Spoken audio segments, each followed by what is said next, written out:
We are all innocent until proven guilty. Each and every one of us enjoy that same protection under the Constitution. However, in family court, where family law is practiced, burden of proof shifts to the parents, right? They now have to prove themselves innocent. If you would stand, please, and remain standing. If you're a parent, please stand. A parent. Parent. Yep. If you're a grandparent, please stand. No, you keep standing. If you're a parent, if you're a grandparent, please stand. If you're an aunt or uncle, please stand. So I want you to look around the room 1 second, please. Just look around the room and hear me. And this is why I do what I do, and this is why we fight so hard. 1 out of every 10 children in the United States at some point in their life before they reach the age of 18 will be subject to a CPS investigation or will have direct contact with CPS. 1 in every 10. Please take your seats. So as you can see, I don't believe anyone was sitting so I want to illustrate that point, Matt. That's the point I want to make, is that this crosses party lines. This is a apolitical issue. This impacts every single one of us as a parent or as a grandparent or as an aunt or uncle. And here's how it impacts us. Our professionals, the men and women daily who interact with our children, have all been deputized by the state as mandated reporters. Teachers, doctors, counselors, social workers, law enforcement are all mandated reporters. And so that's why each and every one of us will have a family member who has direct contact with CPS in their lifetime. And so currently in Georgia, what we are combating, and I live in Georgia, and currently what we are combating with 6 families in Georgia, specifically one family in Tennessee, is we have parents who have brought their medically fragile children to a pediatrician, and the pediatrician, a family pediatrician, refers them over to a children's hospital for further evaluation and testing. When they enter that children's hospital, they encounter a child abuse pediatrician. If you guys don't know what a child abuse pediatrician is, it's a subspecialty in pediatrics. There are only 400 child abuse pediatricians certified in the United States. There are 5 that work out of Children's Healthcare of Atlanta, and there are 2 others in the state that work in South Georgia in more rural communities. And so the families that we are currently supporting in Georgia have all interactions with Children's Healthcare of Atlanta, one of those 5 child abuse pediatricians. Without doing their due diligence, these medically fragile children were diagnosed with non-accidental trauma. That's a medical term for abuse. So that triggers child abuse protocol. So a child abuse protocol is triggered in Georgia. That involves CPS and that involves local law enforcement. Once the allegations of non-accidental trauma have been leveled against a parent, what happens is the due diligence of those other workers, law enforcement, CPS, stops. They make no other independent means to investigate the allegations of non-accidental trauma. These families are brought into juvenile court. In Georgia, juvenile court is where family law is practiced, and that's where due process ends. There's a poverty of due process in Georgia. There is no due process. The burden of proof shifts in family court in Georgia from the state to the parents. The parents don't have to prove their innocence. So when we get involved and we do our work, we shed light on the fact that it flies in the face of our judicial system. Right? We are all innocent until proven guilty. Each and every one of us enjoy that same protection under the Constitution. However, in family court, where family law is practiced, burden of proof shifts to the parents, right? They now have to prove themselves innocent. They do this each and every time in Georgia and across the country. I receive phone calls and emails every week from mothers and fathers across the country in all 50 states saying, please help me. We are falling victim to a child abuse pediatrician or CPS in general.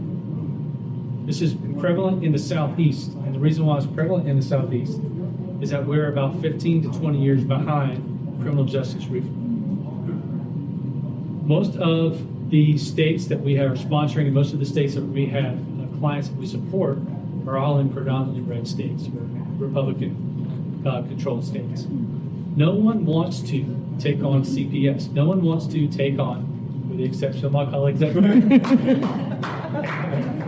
the Southeast, have the gumption to go against a child abuse pediatrician, a children's hospital, or CPS. We can't find medical experts within the state of Georgia who are willing to do that. We have to go outside of Georgia. We have to go outside of the country for medical experts who are willing to go against the misdiagnosis of abuse by a child abuse pediatrician. It's encouraging to see colleagues like who are willing to take a stand. I've spoken with Leah at length about this, and I'm just now getting to know his work with Texas Defense. But one of the things that I really want to stress today, and primarily want to stress is, if you guys do not know what a child abuse pediatrician is, you do not know the power that they wield. I'll give you an example. There's a family that we sponsored in Georgia who were accused of abusing their medically fragile sons. They were criminally charged and they were brought forth on civil charges or abuse allegations by CPS in juvenile court. At no point during their criminal trial, because I sat with them for a week straight, at no point in their criminal trial did the law enforcement investigator who swore out the warrant, who had the probable cause to make the arrest, at no point during the week did that law enforcement officer testify in court. At no point during that week did that law enforcement officer step foot in the courthouse. This is the first time in 22 years that I've ever seen someone be prosecuted where the lead law enforcement officer who conducted the investigation did not step foot in the courtroom and give testimony. But you know who did testify against them? The child abuse pediatrician and the pediatric radiologist from Children's Healthcare of Atlanta. They are now state agents, and they should be treated as such. So I want to leave this with you guys, and then I'll turn it over to Bradley. But we just want to educate each and every one about the power that these child abuse pediatricians wield. They can level an allegation of abuse without doing any independent investigation of their own. Level an allegation of abuse. And in Georgia right now, 6 families, 6 parents are facing the termination of parental rights. One family in Tennessee that we're sponsoring is facing termination of parental rights. At no point over the past 18 months that we've been involved in these cases have they had an opportunity for due process in family court. Not once.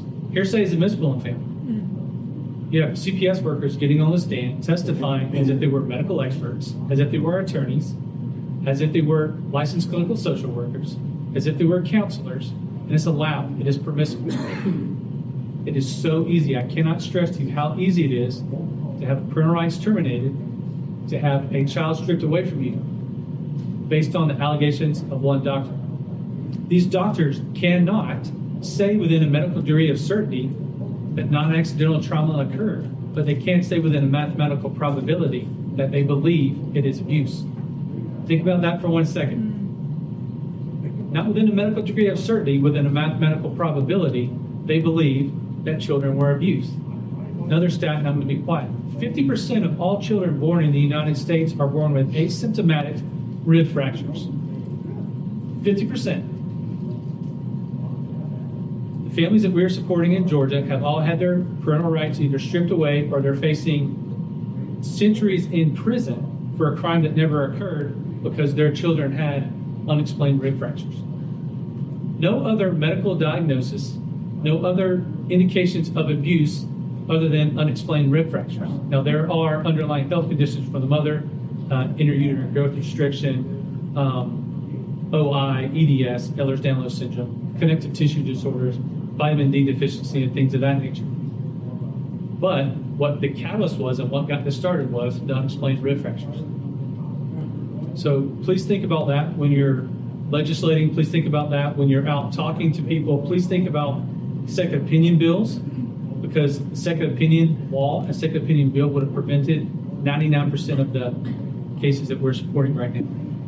Because we brought in medical experts who refute what one child abuse pediatrician says. And it costs, each one of these medical experts are costing these families roughly $15,000 to $20,000. On average, the families that we support spend upwards of $200,000 proving to the state they have not abused their children, all because of one misdiagnosis by a child abuse pediatrician. Just a quick question. You said there are how many 400 child abuse pediatricians? Nationwide, there's only 400 certified child abuse pediatricians across the country. Who's certifying them? The Board of Pediatrics, and it is the easiest certification for a pediatrician to achieve. And all of pediatrics is the easiest certification for them to achieve. The subspecialty was only recognized in 2009. It's relatively new. It was just first recognized in 2009. And I'll talk a little bit more when Matt gives me the opportunity. About it's certified on a board level. When I say board, meaning the medical composite board, this is what's going to help maintain those doctors are going to maintain their certification. State. Mr. Ralston, we've mentioned Georgia a couple of times today. Provide some examples of some anti-parental rights policies in a state like Georgia, and what kind of changes need to be made to remedy. Sure. So what Leah and what Justine said are absolutely true. So I can tell you during the height of the pandemic in Georgia, Child Protective Services in Georgia lost 1,800 children. 1,800 children that are unaccounted for. The Center for National Center for Missing and Exploited Children have estimated that over 400 of those kids were trafficked sexually.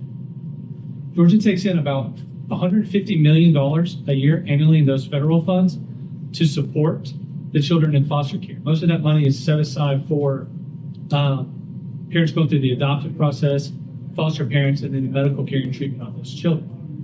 However, because like Leah said, and it's absolutely true, those funds are distributed from the state when they hit state bank accounts. They're distributed as entitlements. So you can't track that money after it goes out to the counties. Like in Georgia, we have 159 different counties. So we have 159 different CPS offices that operate 159 different ways. So a lot of that money is being spent, and you go onto DFACS in Georgia, which is our CPS agent. You go on their website, and it'll tell you how they spend that money, but it's not towards the children. You know what they spend it on? Paying for graduate work for their employees, upgrading furniture, upgrading technology in offices. There's a family that we're currently supporting in Georgia right now that was ordered to pay child support because their child is in foster care. This is an active duty military service member and her husband. There are allegations of abuse, and the juvenile court judge ordered them to pay child support to the foster parents, right?